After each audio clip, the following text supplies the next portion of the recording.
Bonjour Vamoussa, pouvez-vous nous donner l'évolution du marché cette semaine? Bonjour Alexis, la BFM a clôturé la séance en baisse pour ses deux indices, le BFM 10 et le BFM Composite. L'indice BFM 10 est passé de 218,74 à 215 points, soit un repli de 1,48%, et l'indice BFM Composite, pour sa part, a cédé 1,43% à 239,98 points contre 243,46 la semaine dernière. En termes d'événements à mettre en avant cette semaine, nous avons l'admission à la cote des nouvelles actions BOA Niger ce jeudi 31 août et la première cotation de l'emprunt État du Mali 6,5% 2017-2024 à la même date.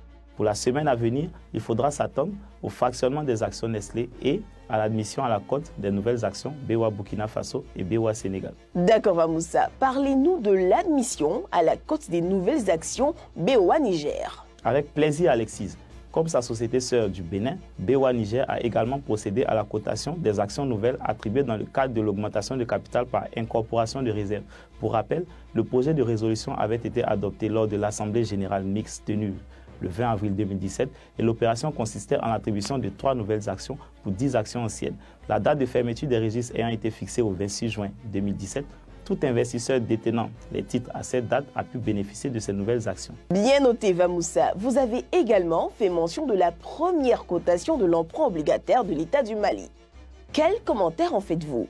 Effectivement, ce jeudi 31 août 2017, nous avons assisté à la cérémonie de première cotation de l'emprunt obligataire État du Mali 6,5% 2017-2024. Le mécanisme de cotation d'obligations a pour objectif de faciliter les échanges sur le titre. Il le rend plus accessible à toute catégorie d'investisseurs et offre une plus grande visibilité à tout détenteur voulant céder. Pour rappel, l'emprunt obligataire État du Mali, c'est un taux d'intérêt facial de 6,5%, une date de jouissance fixée au 20 avril 2017 et une date d'échéance au 20 avril 2024, soit une durée de 7 ans avec un différé de 2 ans. Merci Vamoussa. Qu'en est-il du fractionnement des titres de Nestlé Côte d'Ivoire? Pour ce qui est du fractionnement des titres Nestlé Côte d'Ivoire, il sera effectif le 8 septembre 2017 et se fera à raison de 20 actions nouvelles pour une action ancienne. Ainsi, tout investisseur détenant le titre à la date de fermeture des registres verra son stock multiplié par 20 et par la même occasion son coût d'acquisition également divisé par 20.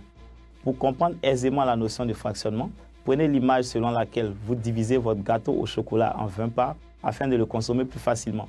Au final, vous consommez la même quantité qu'au départ. Il s'agit du même principe en bourse et pour l'instant, 8 sociétés ont déjà fractionné sur les 25 ayant prévu de le faire. Merci Vamoussa pour cette belle illustration. À très bientôt. C'est moi qui vous remercie.